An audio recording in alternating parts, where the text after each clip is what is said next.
ನೀವು ನೋಡ್ತಾ ಇದ್ರ ಬಿಬಿಸಿ ನ್ಯೂಸ್. ನಾನು ಸ್ವಾಗತ್. ಹಾಸನ ಜಿಲ್ಲೆಯ ದಿನದ ಪ್ರಮುಖ ಸುದ್ದಿಗಳ ಕ್ವಿಕ್ ರೌಂಡ್ ಆಫ್ ನಲ್ಲಿ ಮೊದಲದಾಗಿ ಹೆಡ್ಲೈನ್ಸ್. ಬಹಿರಂಗ ಚರ್ಚೆಗೆ ನಾನು ಸಿದ್ಧ, ರಾಜ್ಯಾದ್ಯಂತ ಪ್ರವಾಸ ಮಾಡ್ತೀನಿ. ಹಾಸನಾಂಬೆ ದರ್ಶನ ವೇಳೆ ಕೇಂದ್ರ ಸಚಿವ ಎಚ್ ಡಿ ಕುಮಾರಸ್ವಾಮಿ ಹೇಳಿಕೆ. ಜೆಡಿಎಸ್ ಶಾಸಕರಿಂದಲೂ ಸಾಮೂಹಿಕ ದರ್ಶನ. ಕೇಂದ್ರ ಸಚಿವ ಎಚ್ ಡಿ ಕುಮಾರಸ್ವಾಮಿಗೆ ಜಿಲ್ಲಾಡಳಿತದಿಂದ ಅಪಮಾನ. ದೇವಸ್ಥಾನದ ಆವರಣದಲ್ಲಿ ಗೌರವ ಸಮರ್ಪಣೆಗೆ ಮುಂದೆ ಬಾರದ ಜಿಲ್ಲಾಡಳಿತದ ಅಧಿಕಾರಿಗಳು. ಜೆಡಿಎಸ್ ಮುಖಂಡರ ಅಸಮಾಧಾನ. ಹಾಸನಾಂಬೆ ದರ್ಶನಕ್ಕೆ ಹರಿದು ಬಂದ ಭಕ್ತ ಸಾಗರ.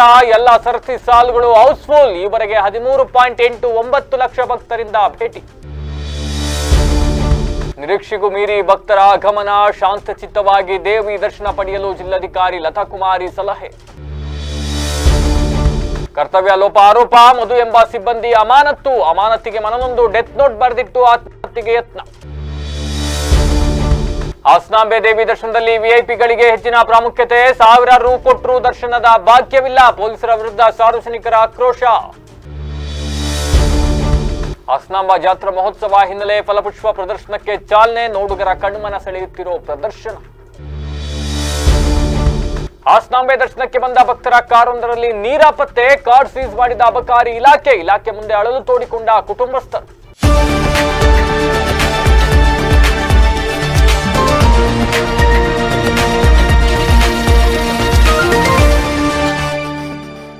ವಾರ್ತೆಗಳ ವಿವರ. ಹಾಸನಾಂಬೆ ದರ್ಶನೋತ್ಸವ ಬಹಳ ಅಚ್ಚುಕಟ್ಟಾಗಿ ನಡೀತಾ ಇದೆ. ಈ ನಡುವೆ ಇವತ್ತು ಕೇಂದ್ರ ಸಚಿವರಾಗಿರ್ತಕ್ಕಂಥ ಎಚ್ ಡಿ ಕುಮಾರಸ್ವಾಮಿ ಅವರು ಕುಟುಂಬ ಸಮೇತರಾಗಿ ಶಿಷ್ಟಾಚಾರದ ವಾಹನದಲ್ಲೇ ಆಗಮಿಸಿ, ಶಿಷ್ಟಾಚಾರದ ಸಮಯದಲ್ಲೇ ಆಗಮಿಸಿ ದೇವಿ ದರ್ಶನವನ್ನ ಪಡೆದರು. ಈ ವೇಳೆ ಜೆಡಿಎಸ್ನ ಯುವ ಘಟಕದ ರಾಜ್ಯಾಧ್ಯಕ್ಷ ನಿಖಿಲ್ ಕುಮಾರಸ್ವಾಮಿ ಅವರು ಕೂಡ ತಮ್ಮ ಕುಟುಂಬ ಸಮೇತರಾಗಿ ದೇವಿ ದರ್ಶನವನ್ನ ಪಡೆದ್ರು. ಜೊತೆಗೆ ಶಾಸಕರು, ಜೆಡಿಎಸ್ ಪಕ್ಷದ ಶಾಸಕರುಗಳು ಕೂಡ ಜೊತೆಯಲ್ಲಿ ಹಾಜರಿದ್ರು. ಶಾಸಕರ ಜೊತೆಗೆ ಶಿಷ್ಟಾಚಾರ ವಾಹನದಲ್ಲಿ ಆಗಮಿಸಿದ ಎಲ್ಲರೂ ಕೂಡ ದೇವಿ ದರ್ಶನವನ್ನ ಪಡೆದು ಗರ್ಭಗುಡಿಗೆ ತೆರಳಿ ವಿಶೇಷ ಪೂಜೆಯನ್ನು ಸಲ್ಲಿಸಿದ್ರು. ಈ ವೇಳೆ ಜೆಡಿಎಸ್ನ ಶಾಸಕರಾದಂತಹ Suresh Babu, C N Balakrishna, Krishnappa, Bhojegowda, H P Swaroop Prakash, Sharan Prakash, Kundakuru, Keramma, J D Harish Gowda, Sharada, Purya Naik, Mariswamy, Raju Gowda ಮುಂತಾದವರು ಹಾಜರಿದ್ದರು. ಇನ್ನು ದೇವಿ ದರ್ಶನ ಪಡೆದ ನಂತರ ಸ್ವರೂಪ್ ಪ್ರಕಾಶ್ ಅವರ ನಿವಾಸದಲ್ಲಿ ಪತ್ರಿಕಾಗೋಷ್ಠಿಯಲ್ಲಿ ಮಾತನಾಡಿರ್ತಕ್ಕಂಥ ಎಚ್ ಡಿ ಕುಮಾರಸ್ವಾಮಿ ಅವರು ಜೆಡಿಎಸ್ ಅಧಿಕಾರದಲ್ಲಿದ್ದಾಗ ಎಲ್ಲಾ ಶಾಸಕರಿಗೆ ಎಷ್ಟು ಹಣ ನೀಡಿದ್ದೇನೆ ಎಂಬ ಬಗ್ಗೆ ಬಹಿರಂಗ ಚರ್ಚೆಗೆ ನಾನು ಸಿದ್ಧನಿದ್ದೀನಿ ಅಂತ ನನ್ನ ಸಿಎಂ ಅವರು ಒಂದು ಸ್ಟೇಟ್ಮೆಂಟ್ ಕೊಟ್ಟಿದ್ರು. ಹಾಸನಕ್ಕೆ ಬಂದಾಗ ಜೆಡಿಎಸ್ನವರು ಅನುದಾನ ಕೊಡೋ ವಿಚಾರದಲ್ಲಿ ಕಾಂಗ್ರೆಸ್ ತಾರತಮ್ಯ ಮಾಡ್ತಾ ಇದೆ ಅಂತ ಹೇಳಿದ್ರಲ್ಲ ಸರ್ ಅಂದಾಗ ಸಿಎಂ ಹೇಳಿದ್ರು, ಅವರ ಅವಧಿಯಲ್ಲಿ ಎಷ್ಟು ಕೊಟ್ಟಿದ್ರು, ಅವರ ಅವಧಿಯಲ್ಲಿ ಯಾವ್ಯಾವ ಶಾಸಕರಿಗೆ ಎಷ್ಟು ಕೊಟ್ಟಿದ್ರು ಅಂತ ಕೇಳಿದ್ರು. ಇವತ್ತು ಅದಕ್ಕೆ ಟಾಂಗ್ ಕೊಟ್ಟಿರ್ತಕ್ಕಂಥ ಕುಮಾರಸ್ವಾಮಿ ಈ ವಿಚಾರಕ್ಕೆ ಬಹಿರಂಗ ಚರ್ಚೆಗೆ ನಾನು ಸಿದ್ಧನಿದ್ದೀನಿ ಅಂತ ಹೇಳಿದ್ರು. ಸಿದ್ದರಾಮಯ್ಯ ಅವರೇ ಲಘುವಾಗಿ ಮಾತನಾಡಬೇಡಿ, ದೇವರಾಜ ಅರಸು ಅವರ ದಾಖಲೆಯನ್ನು ಮುರಿದ್ರೆ ಹೆಸರು ಉಳಿಯೋದಿಲ್ಲ, ನೀವು ಮಾಡೋ ಕೆಲಸಗಳು ಮಾತ್ರ ಉಳಿಯುತ್ತೆ ಅಂತ ಕುಟುಕಿದ್ರು. ಇನ್ನು ಮುಂದುವರೆದು ಮಾತನಾಡಿರ್ತಕ್ಕಂಥ ಎಚ್ ಡಿ ಕೆ, ನಿಮ್ಮ ದುರಂಕಾರವನ್ನ ಮೊದಲು ಬಿಡಿ, ಆಕಾಶದಲ್ಲಿದ್ದರೆ ಗೊತ್ತಾಗೋದಿಲ್ಲ, ನೆಲಕ್ಕಿಳಿರಿ. ಉತ್ತರ ಕರ್ನಾಟಕದಲ್ಲಿ ಮಳೆಯಿಂದ ಸಾಕಷ್ಟು ಅನಾಹುತಗಳಾಗ್ತಾ ಇದೆ. 12 ಲಕ್ಷ ಹೆಕ್ಟೇರ್ ಬೆಳೆ ನಷ್ಟವಾಗಿದೆ. ಯಾವ ವಿಷಯದ ಬಗ್ಗೆ ಆಡಳಿತ ಪಕ್ಷ ಗಮನಿಸಬೇಕು, ಗಮನಿಸದಿದ್ದಾಗ ವಿಪಕ್ಷ ಯಾವ ರೀತಿ ಎಚ್ಚರಿಕೆ ಕೊಡಬೇಕು, ಈ ವಿಚಾರದಲ್ಲಿ ರಾಜ್ಯದಲ್ಲಿ ನಿರಾಸೆ ಮೂಡಿಸಿದೆ. ಕಳೆದ 2.5 ವರ್ಷದಿಂದ ಸರ್ಕಾರದ ಕೆಲ ವಿಷಯಗಳನ್ನ ಜನರಿಂದ ಮರೆಮಾಚ್ತಾ ಇದ್ದಾರೆ. ಅದರ ವೈಫಲ್ಯಗಳನ್ನ ಮುಚ್ಚಿಕೊಳ್ಳೋಕೆ ಹಲವು ರೀತಿಯ ವಿಚಾರಗಳನ್ನ ಮುನ್ನೆಲೆಗೆ ತರ್ತಾ ಇದ್ದಾರೆ ಅಂತಕ್ಕಂಥ ಅಸಮಾಧಾನವನ್ನ ಹೊರಹಾಕಿದ್ರು.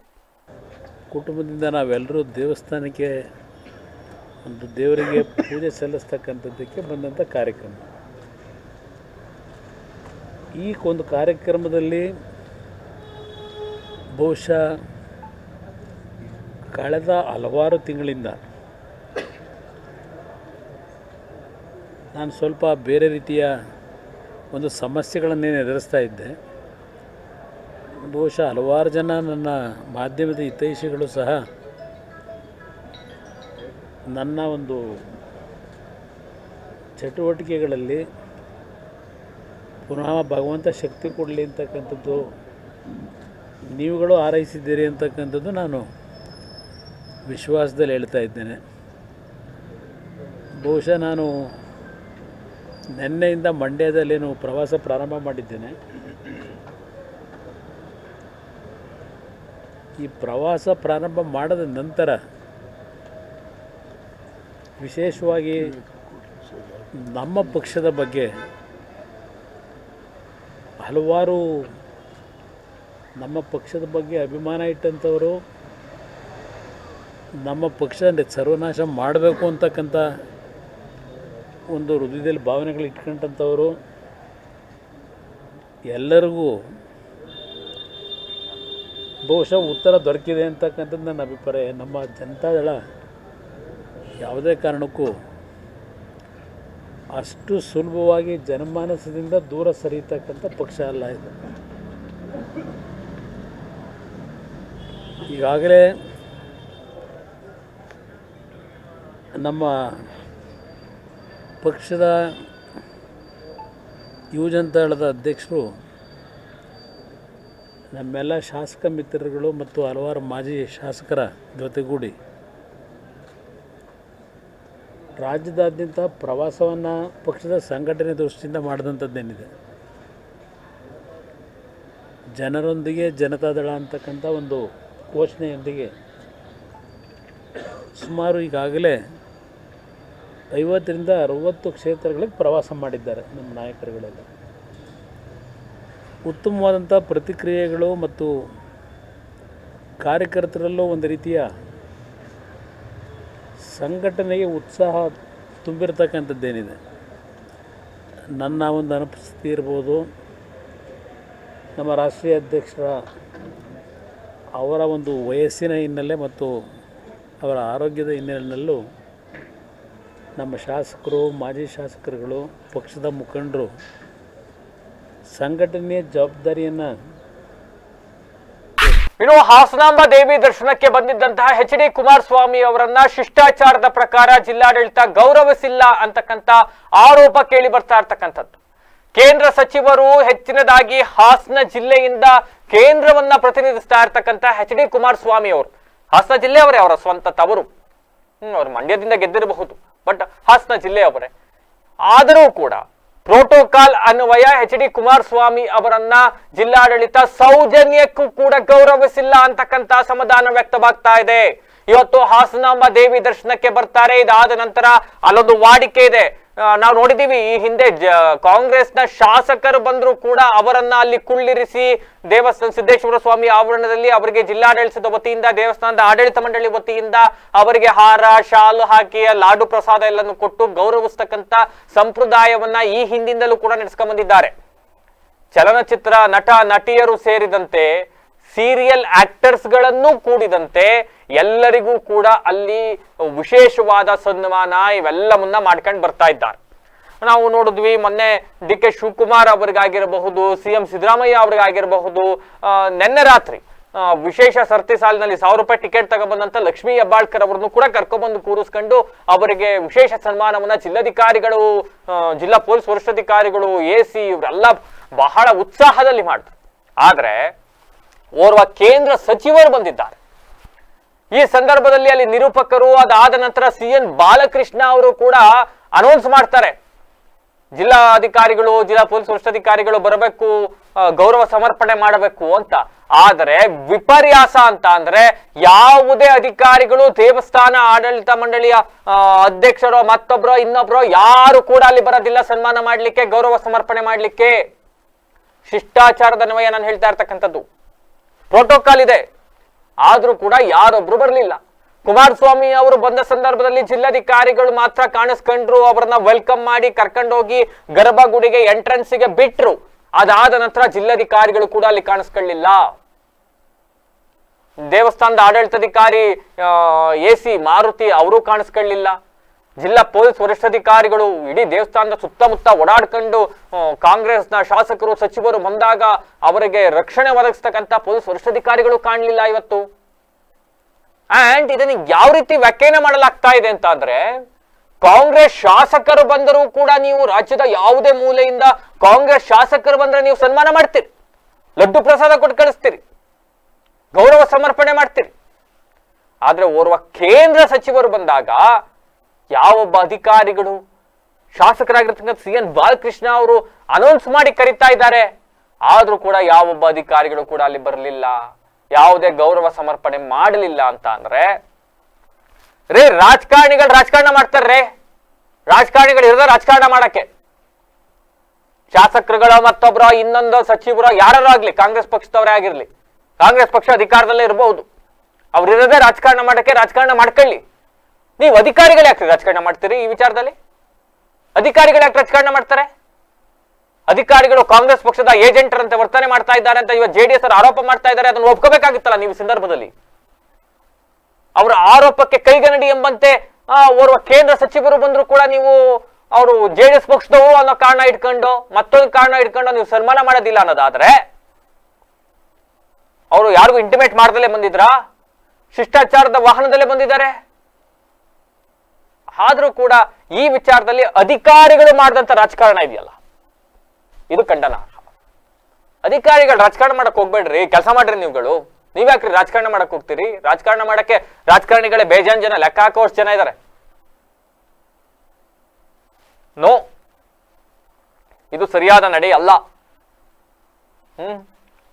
ಬೇರೆ ಬೇರೆ ಪಕ್ಷದ ಜಿಲ್ಲಾಧ್ಯಕ್ಷರುಗಳಿಗೂ ಕೂಡ ಸನ್ಮಾನ ಮಾಡಿದ್ದೀರಿ ನೀವು. ಬಿಜೆಪಿ ಜಿಲ್ಲಾಧ್ಯಕ್ಷರಿಗೆ ಸನ್ಮಾನ ಮಾಡ್ಲಿಲ್ವಾ ನೀವು ಅವತ್ತು? ಯಾವ ಪ್ರೋಟೋಕಾಲ್ ಇದೆ ನಿಮಗೆ ಬಿಜೆಪಿ ಜಿಲ್ಲಾಧ್ಯಕ್ಷರಿಗೆ ಸನ್ಮಾನ ಮಾಡೋದಕ್ಕೆ? ಆಯ್ತು, ಮಾಡಿದ್ದೀರಿ. ನಾವು ಎಂಥದ್ದು ಸರ್ವ ಪಕ್ಷಗಳನ್ನು ಜೊತೆಗೆ ಕರೆದುಕೊಂಡು ಹೋಗ್ಬಿಡ್ತೀವಿ ಅಂತ ತೋರ್ಸೋ ನೆಪದಲ್ಲೋ ಮತ್ತೊಂದೋ ಮಾಡಿದ್ರಿ. ಕೇಂದ್ರ ಸಚಿವರಿಗಿಲ್ವಾ? ಅಂಡ್ ಈ ವಿಚಾರದಲ್ಲಿ ಹಾಸನದ ಸ್ಥಳೀಯ ಶಾಸಕರಾಗಿರ್ತಕ್ಕಂಥ ಸ್ವರೂಪ್ ಪ್ರಕಾಶ್ ಅವರು, ಒಬ್ರು ಶಾಸಕರು ತುಂಬಾ ಒಳ್ಳೆಯವರಾಗಕ್ಕೆ ಹೋಗ್ಬಾರ್ದು. ಒಬ್ರು ಶಾಸಕರು ಬಹಳ ತಾಳ್ಮೆಯಿಂದ ನಾನು ಮಾತೃ ಹೃದಯ ಎಂಬುವಂತೆ ಇರಬಾರ್ದು. ಯಾವ ವಿಚಾರದಲ್ಲಿ ಇರ್ಬೇಕು ಆ ವಿಚಾರದಲ್ಲಿ ಮಾತ್ರ ಇರಬೇಕು. ಅಲ್ರೇ, ಒಬ್ರು ಸ್ಥಳೀಯ ಶಾಸಕರು, ಅವರು ಕೂಡ JDS ಪಕ್ಷದವ್ರೆ. ನಾನು ಇಲ್ಲಿ ಪಕ್ಷ ತಗೊಳಕ್ ಹೋಗೋದಿಲ್ಲ, ಬಟ್ ಸ್ಟಿಲ್ ಇಲ್ಲಿ ಆಗ್ತಾ ಇದೆ, ಅದನ್ನ ನಾನು ಮಾತಾಡಬೇಕು. JDS ಪಕ್ಷದ ಸ್ಥಳೀಯ ಶಾಸಕರಾಗಿರ್ತಕ್ಕಂಥ ಸ್ವರೂಪ್ ಪ್ರಕಾಶ್ ಅವರು, ಸ್ಥಳೀಯ ಶಾಸಕರವರು, ತಮ್ಮ ಪಕ್ಷವನ್ನ ಪ್ರತಿನಿಧಿಸಿ ಕೇಂದ್ರ ಸಚಿವರಾಗಿರ್ತಕ್ಕಂಥವರು, ಹೆಚ್ಚಿನದಾಗಿ ಹಾಸನ ಜಿಲ್ಲೆಯವರು ಕುಮಾರಸ್ವಾಮಿ ಅವರು. ನೀವು ಜಿಲ್ಲಾಡಳಿತ ಅಧಿಕಾರಿಗಳಿಗೆ ಆರ್ಡರ್ ಮಾಡ್ಬೇಕ್ರಿ? ಅಧಿಕಾರ ಇಲ್ವಾ ನಿಮಗೆ? ಸ್ಥಳೀಯ ಶಾಸಕರಿಗೆ ಕೇಂದ್ರ ಸಚಿವರು ಬರ್ತಾ ಇದ್ದಾರೆ, ನೀವು ಅವ್ರಿಗೆ ಯಾವ ತರ ಗೌರವ ಸಮರ್ಪಣೆ ಮಾಡಬೇಕು, ಏನು ಎತ್ತ ಮತ್ತೊಂದು ಇನ್ನೊಂದು ಅಂತ ನೀವು ಸೂಚನೆ ಕೊಡಬೇಕು. ಅದನ್ನ ಬಿಟ್ಟು ಶಾಸಕರು ಕೂಡ ಮಾತೃ ಹೃದಯಿ, ಬಹಳ ಯಾವುದಕ್ಕೂ ಅವರು ಸಿಟ್ಟು ಮಾಡ್ಕೊಳ್ಳೋದಿಲ್ಲ ಎಂಬುವಂತಿದ್ದು ಬಿಟ್ಟರೆ ಈ ರೀತಿ ಆಗತ್ತೆ. ಇದು ಕೇವಲ ಕುಮಾರಸ್ವಾಮಿ ಅವ್ರಿಗೆ ಆಗಿರ್ತಕ್ಕಂಥ ಅವಮಾನ ಮಾತ್ರ ಅಲ್ಲ, ಸ್ಥಳೀಯ ಶಾಸಕರಾಗಿ ಸ್ವರೂಪ್ ಪ್ರಕಾಶ್ ಅವ್ರಿಗೂ ಆಗಿರ್ತಕ್ಕಂಥ ಅವಮಾನ. ಅಂಡ್ ಈ ಆಗಿರುವ ಅವಮಾನದ ನೈತಿಕ ಹೊಣೆಯನ್ನ ಸ್ವರೂಪ್ ಪ್ರಕಾಶ್ ಅವರು ಕೂಡ ಹೊರಬೇಕು. ನನ್ನ ಪ್ರಕಾರ ಅವರು ಕೂಡ ಹೊರಬೇಕು ಇದನ್ನ. ನಾಳೆ ಇದು ಪ್ರೋಟೋಕಾಲ್ ವೈಲೇಟ್ ಆಗೋದಿಲ್ವಾ? ಶಿಷ್ಟಾಚಾರ ಉಲ್ಲಂಘನೆ ಆಗೋದಿಲ್ವಾ? ನಾಳೆ ಹಕ್ಕುಚ್ಯುತಿ ಮಂಡ್ಸಕ್ಕಾಗೋದಿಲ್ವಾ? ಯಾರು ಇಲ್ಲಿಯ ಆಡಳಿತ ಮಂಡಳಿ ಯಾರು ಇವತ್ತು ಇವೆಲ್ಲ ಮಾಡಿದ್ರಿ, ನೀವು ಯಾರು ಮಾತು ಕೇಳ್ಕೊಂಡು ಮಾಡಿದ್ರಿ, ಯಾರ್ಯಾರ ಒತ್ತಡಕ್ಕೆ ಮಣಿದಿವೆಲ್ಲಾನು ಮಾಡಿದ್ರು, ನಾಳೆ ಹಕ್ಕುಚ್ಯುತಿ ಮಂಡನೆ ಮಾಡಕ್ ಆಗೋದಿಲ್ವಾ? ಮಾಡೋದಿಲ್ಲ. ನನ್ನ ಪ್ರಕಾರ ನನಗೆ ಸನ್ಮಾನ ಮಾಡ್ಲಿಲ್ಲ ಅಂತ ಹೋಗಿ ಹಕ್ಕುಚ್ಯುತಿ ಮಂಡನೆ ಮಾಡಕ್ ಆಗೋದಿಲ್ಲ. ಹಂಗಾಗಿ ಅವ್ರು ಮಾಡೋದಿಲ್ಲ ಅನ್ನೋ ಧೈರ್ಯದ ಮೇಲೆ ಅಧಿಕಾರಿಗಳು ಈ ಕೆಲಸ ಮಾಡಿದ್ದಾರೆ. ಇನ್ನೊಬ್ಬ ಪಕ್ಷದ ಮುಖಂಡರು ಅಸಮಾಧಾನ ವ್ಯಕ್ತಪಡಿಸ್ತಾ ಇದ್ದಾರೆ. ಅಂಡ್ ಅವರು ವ್ಯಕ್ತಪಡಿಸುತ್ತಿರುವ ಅಸಮಾಧಾನಕ್ಕೂ ಕೂಡ ವ್ಯಾಲಿಡ್ ರೀಸನ್ ಇದೆ. ಆರೋಪಗಳು ಬೇರೆ, ಬಟ್ ಈ ಆರೋಪ, ಈ ಅಸಮಾಧಾನ ಇದೆಯಲ್ಲ, ಅದು ನ್ಯಾಯಯುತವಾದ ಅಸಮಾಧಾನ. ನನ್ನ ಪ್ರಕಾರವೂ ನ್ಯಾಯಯುತವಾದ ಅಸಮಾಧಾನ. ನಾನು ಅವ್ರು ಯಾವ ಪಕ್ಷದವರು ಮತ್ತೊಂದು ಇನ್ನೊಂದು ಮಗದೊಂದು ನೋಡ್ತಾ ಇಲ್ಲ. ನಾನು ಅವರೊಬ್ಬರು ಕೇಂದ್ರ ಸಚಿವರು, ನನ್ನ ಜಿಲ್ಲೆಯನ್ನ ಪ್ರತಿನಿಧಿಸ್ತಾ ಇರ್ತಕ್ಕಂಥವ್ರು ಅಂತಂದ್ರೆ ಹಾಸನ ಜಿಲ್ಲೆ ಅವರ ತವರೂರು, ಮಾಜಿ ಪ್ರಧಾನಿಗಳ ಮಗ, ಮಾಜಿ CM ಆಗಿರೋರು,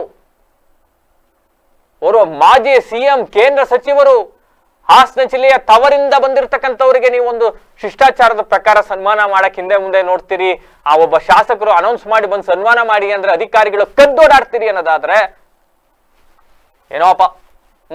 ಕೃಷ್ಣ ಬೈರೇಗೌಡರ ಬಗ್ಗೆ ಅವರು ಮಾಡ್ತಾ ಇರ್ತಕ್ಕಂಥ ದೇವಸ್ಥಾನದ ಆಡಳಿತ ಮಂಡಳಿಯ ವಿಚಾರದಲ್ಲಿ ಅವ್ರು ತೆಗೆದುಕೊಂಡಿರ್ತಕ್ಕಂಥ ನಿಲುವುಗಳು, ಅವರ ಆಲೋಚನೆ, ವಿಷನ್, ಇದ್ರ ಬಗ್ಗೆ ಜನ ಬಹಳ ಖುಷಿ ಪಡ್ತಾ ಇದ್ದಾರೆ. ಇಂಥ ಚಿಕ್ಕ ಚಿಕ್ಕ ವಿಚಾರಗಳಲ್ಲಿ ಸಣ್ಣವರಾಗಬಾರ್ದು ರೀ. ಯಾರು ಕೂಡ ಇಂಥ ಚಿಕ್ಕ ಚಿಕ್ಕ ವಿಚಾರಗಳಲ್ಲಿ ಸಣ್ಣರಾಗಕ್ಕೆ ಹೋಗಬಾರ್ದು. ಎಸ್, ಮುಂದಿನ ಸುದ್ದಿಗೆ ಹೋಗೋಣ.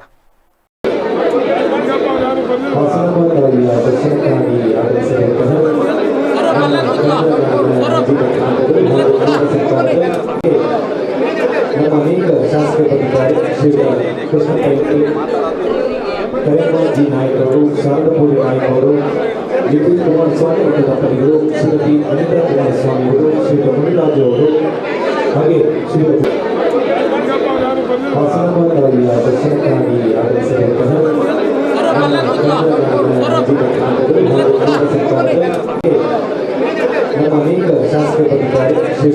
ಕೃಷ್ಣ ಪೈಕಿ, ಕರೇಮಲ್ ಜಿ ನಾಯಕ್ ಅವರು, ಶಾರದಾಪುರಿ ನಾಯಕ್ ಅವರು, ನಿತೀಶ್ ಕುಮಾರಸ್ವಾಮಿ ಮತ್ತು ದಂಪತಿಗಳು, ಶ್ರೀಮತಿ ಅನಿತಾ ಕುಮಾರಸ್ವಾಮಿ ಅವರು, ಶ್ರೀ ಮುನಿರಾಜು ಅವರು, ಹಾಗೆ ಶ್ರೀ ಭೋಜೇಗೌಡ. ಹಾಸನಾಂಬೆ ದರ್ಶನೋತ್ಸವಕ್ಕೆ ಜನಸಾಗರ ಹರಿದು ಬರ್ತಾ ಇತ್ತು. ಈಗ ಸುನಾಮಿಯೇ ಸಂಭವಿಸಿಬಿಟ್ಟಿದೆ. ಅಷ್ಟು ಜನ ದೇವಿಯ ದರ್ಶನಕ್ಕೆ ಕಿಕ್ಕಿರಿದು ಸೇರ್ತಾ ಇದ್ದಾರೆ. ಇದುವರೆಗೂ ನೆನ್ನೆಯ ಬೆಳಗಿನವರೆಗೂ, ಇವತ್ತಿನ ಮಾಹಿತಿ ನಮಗೆ ನಾಳೆ ಸಿಗುತ್ತೆ, ನೆನ್ನೆಯ ಬೆಳಗಿನವರೆಗೂ 13,89,000 ಭಕ್ತರು ಹಾಸನಾಂಬೆ ದೇವಾಲಯಕ್ಕೆ ಭೇಟಿ ನೀಡಿ ದರ್ಶನವನ್ನ ಪಡೆದಿದ್ದಾರೆ ಅಂತ ಜಿಲ್ಲಾ ಉಸ್ತುವಾರಿ ಸಚಿವ ಕೃಷ್ಣ ಬೈರೇಗೌಡ ತಿಳಿಸಿದ್ದಾರೆ.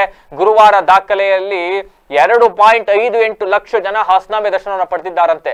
ಸಾರ್ವಜನಿಕ ದರ್ಶನ 8ನೇ ದಿನವಾದ ಇಂದು ಮತ್ತಷ್ಟು ಅಧಿಕ ಆಗುವ ಸಾಧ್ಯತೆ ಇದೆ, 3 ಲಕ್ಷ ದಾಟುವ ಸಾಧ್ಯತೆ ಇದೆ ಅಂತ ಅವರು ಹೇಳಿದ್ದಾರೆ. ಗುರುವಾರ ರಾತ್ರಿಯಿಂದ ಬೆಳಿಗ್ಗೆವರೆಗೂ ಕೂಡ ಸಾರ್ವಜನಿಕ ದರ್ಶನ ಇರಲಿಲ್ಲ. ಹೀಗಾಗಿ ಇನ್ನು ಮುಂಜಾನೆಯಿಂದಲೇ ಮಳೆ ಬಿಸಿಲು ಕಣ್ಣ ಮುಚ್ಚಾಲೆ ಆಡ್ತಾ ಇದ್ರು ಕೂಡ ದರ್ಶನಕ್ಕೆ ಜನ ಸಾಗರವೇ ಹರಿದು ಬಂತು. ಸುನಾಮಿಯ ರೀತಿಯಲ್ಲಿ ಭಾವಿಸಿತು. ಧರ್ಮ ದರ್ಶನದ ಸಾಲುಗಳು ಮಾತ್ರವಲ್ಲದೆ 1,000 ರೂಪಾಯಿ 300 ರೂಪಾಯಿ ಟಿಕೆಟ್ ಸರತಿ ಸಾಲುಗಳು ತುಂಬಿ ತುಳುಕಿ ಹೋಗಿಬಿಟ್ಟವು. ಶೀಘ್ರ ದರ್ಶನದ ಆಸೆಯಿಂದ ಟಿಕೆಟ್ ಖರೀದಿಸಿದ್ರು ಕೂಡ 5 ರಿಂದ 6 ಗಂಟೆ ಕಾಯಬೇಕಾದಂತ ಅನಿವಾರ್ಯತೆ ನಿರ್ಮಾಣವಾಯಿತು. ಸಾಮಾನ್ಯ ಸರತಿ ಸಾಲುಗಳು 8 ಕಿಲೋಮೀಟರ್ ದಾಟಿದ್ವು. 300 ರೂಪಾಯಿ ಟಿಕೆಟ್ ನ ಸಾಲು 7 ಕಿಲೋಮೀಟರ್ಗಿಂತ ಹೆಚ್ಚು ಸಾಕ್ತು. ದೇವಾಲಯದಿಂದ ನಗರದ ಸಿಟಿ ಬಸ್ ನಿಲ್ದಾಣದವರೆಗೂ ಕೂಡ 300 ರೂಪಾಯಿ ಟಿಕೆಟ್ ನ ಸಾಲಿತ್ತು ಅಂತಂದ್ರೆ ನೀವು ನಂಬಲೇಬೇಕು. 1,000 ರೂಪಾಯಿ ನೀಡಿ ಟಿಕೆಟ್ ತಗೊಂಡು ಬೇಗ ಹೋಗಬಹುದು ಅಂತ ಬಂದ್ರಲ್ಲ, ಅವ್ರಿಗೂ ಕೂಡ ಸರತಿ ಸಾಲುಗಳು ಕಡಿಮೆ ಏನಿರಲಿಲ್ಲ. ಸುಮಾರು 2 ರಿಂದ 3 ಕಿಲೋಮೀಟರ್ ವರೆಗಿತ್ತು. ಅವರು ಕೂಡ ದರ್ಶನಕ್ಕೆ ಸುಮಾರು 1 ರಿಂದ 2 ಅವರ್ ಆಗೋಗ್ಬಿಟ್ಟಿದೆ. ಇನ್ನು ಬರ್ತಕ್ಕಂತ ಎಲ್ಲಾ ಭಕ್ತರಿಗೂ ಕೂಡ ದರ್ಶನಾವಕಾಶವನ್ನ ಕಲ್ಪಿಸಬೇಕು ಅಂತ ಜಿಲ್ಲಾಡಳಿತ ಹರಸಾಹಸ ಪಡ್ತಾ ಇದೆ. ಬಟ್ ಆ ಟ್ರೆಂಡ್ ಒಂದು ಸೆಟ್ ಆಗ್ಬಿಟ್ಟಿದೆ ರೀ.